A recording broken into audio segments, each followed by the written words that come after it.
Cet amiral allemand méconnu va devenir le successeur de l'homme le plus redouté du XXe siècle. Né en 1891 au sein de la bourgeoisie allemande, Karl Dönitz sert très jeune dans la marine impériale et sert comme officier durant la Première Guerre mondiale, à la fois sur des croiseurs et à bord de sous-marins. Après la guerre, il reste dans la marine et grimpe lentement les échelons. Avec l'arrivée d'Hitler au pouvoir en 1933, la marine est reconstruite et réarmée. Dönitz devient le grand artisan de la stratégie sous-marine allemande. Ses sous-marins infligent des pertes colossales aux Britanniques et lui permettent de renforcer sa position. En 1943, Dönitz est nommé grand amiral et prend la tête de la marine du Reich. En avril 1945, alors que le régime s'effondre, Dönitz va être propulsé au centre de cette catastrophe. Enfermé dans son bunker, Hitler rédige son testament politique.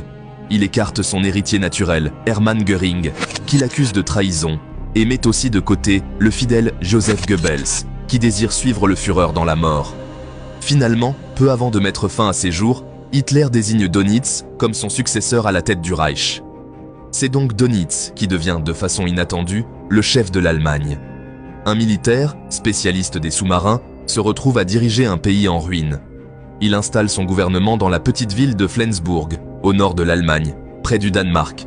Son objectif est clair, négocier la reddition tout en sauvant le maximum de civils et de soldats face à l'avance soviétique.